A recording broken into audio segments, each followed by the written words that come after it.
आदाब। One TV में आपका इस्तकबाल है। मैं नाज़िला सिद्दीक। देखेंगे दुनिया भर की तमाम बड़ी खबरें, लेकिन सबसे पहले headlines.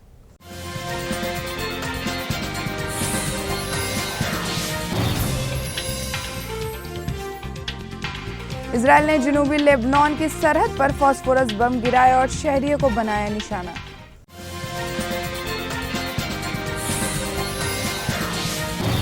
Suspended BJP MLA T Raja Singh ने इजराइल की हिमायत और बनाया ओवैसी को निशाना।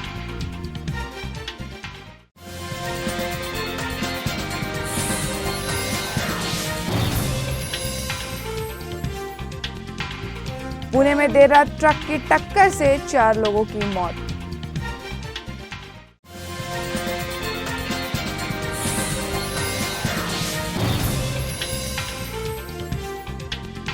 अहमदनगर में टीएमयू ट्रेन के 8 बॉगी में लगी आग।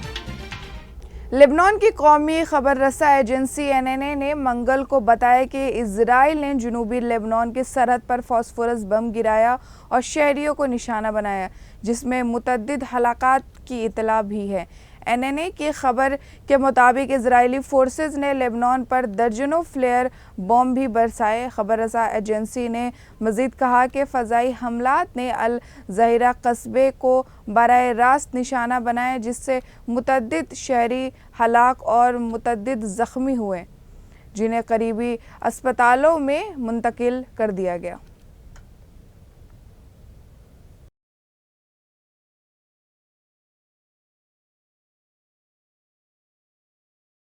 एमएलए टी राजा सिंह ने इजराइल की हिमायत की। इजराइल का झंडा लहराते हुए कहा कि हम इजराइल के साथ हैं। टी राजा सिंह ने गंदी जुबान में ओवैसी दोनों भाइयों को पाकिस्तान भेजने की कही बात।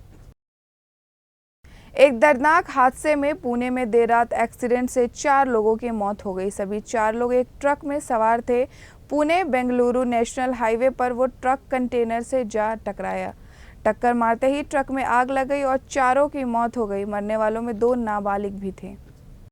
महाराष्ट्र के अहमदनगर में टीएमयू ट्रेन के 8 बॉगी में आग लग गई। ये अहमदनगर और नारायणपुर स्टेशन से बीच ये हादसा हुआ। आग लगने की खबर से सारी यात्री उतर गए और किसी को भी नुकसान नहीं पहुंचा, और दमकल की 4 गाड़ियां भी मौके पर पहुंच के आग को काबू कर लिया। बिहार के वैशाली में पुलिस ने 2 मुजरिम को गोली मार इनकाउंटर कर दिया। अपराधी बैंक से पैसे निकाल कर जा रहे एक शख्स को रोककर लूटने की कोशिश कर रहे थे। तभी मौके पर पुलिस पहुंची। पुलिस को देखते ही लुटेरों ने गोलीबारी शुरू कर दी। गोलीबारी करने से एक पुलिस वाले की भी मौत हो गई। इसी बीच में पुलिस ने उन्हीं 2 मुजरिमों को मार गिराया। असदुद्दीन ओवैसी ने मैनिफेस्टो की बात पे कहा कि उनका मैनिफेस्टो यही है कि वो सुबह से शाम तक ऑफिस में रहते हैं और उनके सारे कामों को यकीनी बनाने के लिए सारे वर्कर्स उन सभी एरियाज़ में काम करते हैं। हमारा काम ही हमारी आइडेंटिटी है, वही मैनिफेस्टो है। उन्होंने कहा कि AIMIM गरीबों और मजलूमों के पार्टी की आवाज़ है। हमारा मैनिफेस्टो ये है कि हम रोज़ दारुसलाम में हफ्ते में 6 दिन सुबह 10 साढ़े 10 बजे से 3 बजे तक बैठते। हमारा मैनिफेस्टो में हम काम कर रहे हमारे एरिया में हमारे पूरे पार्टी के मेंबर्स, हमें हमारा our work is our identity, that is our manifesto. और मैं आपको बोल रहा हूँ, RTI एप्लीकेशन डाल के निकाल के देख लो, जहाँ से MIM पार्टी के MLAs थे, कितना डेवलपमेंट का काम ग्रेटर GHMC से हुआ, हैदराबाद मेट्रो वाटर वर्क से हुआ, इलेक्ट्रिसिटी डिपार्टमेंट से हुआ। आप निकाल के देख लो कितने शादी मुबारक के चेक्स सबसे ज़्यादा अगर बांटे गए तो हमारे MLAs ने हमारे कॉन्स्टिट्यूंसीज में हुआ। चीफ मिनिस्टर रिलीफ फंड का रिकॉर्ड निकाल के देख लो आप, कितने माइनॉरिटी टेमरिस के स्कूल जूनियर कॉलेजेस है, आप वो देख लो कि हम हर साल गवर्नमेंट MIM पार्टी की तरफ से 2005 से हम लोग हर साल 17,000 गवर्नमेंट के जो गवर्नमेंट उर्दू मीडियम स्कूल्स में वहाँ बच्चों के एजुकेशन स्कीम हम बैग्स देते, एग्जाम की फीस देते, उनको प्राइजेस देते। ये हमारा काम है, हम ये काम को लेके आवाम के सामने जाएंगे। और तेलंगाना में लोग जानते हैं कि MIM एक गरीबों की, मजलूमों की एक ताकतवर सियासी आवाज है। वो जानते हैं कि पिछले 65 साल की मेहनत और कुर्बानियों के बाद आज हमको ये मौका मिला है। अल्लाह मस्जिद के करीब शालीबांडा में मुजाहिरीन ने इजराइल की मुखालिफत का इजहार करते हुए गाज़ा और फ़िलिस्तीन के साथ एहतजाजी मुजाहिरा किया, जिसमें उन्होंने मुस्लिम लीडर्स होश में आओ और वेकअप मुस्लिम जैसे पोस्टर्स भी लिए हुए थे। इस प्रोटेस्ट के बाद ही हुसैनी आलम पुलिस ने एहतजाज में शामिल नौजवानों को गिरफ्तार कर लिया।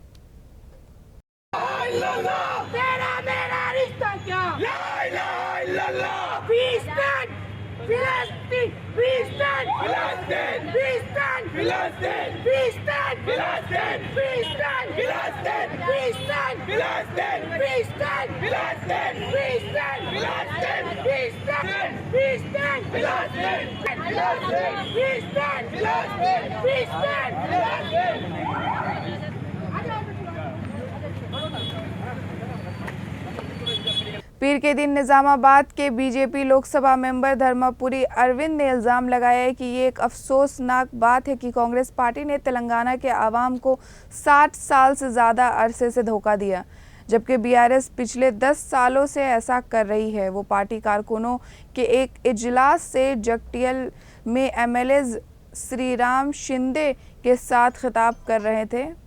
इस दौरान अरविंद धर्मपुरी ने कांग्रेस को कैंसर भी कहा।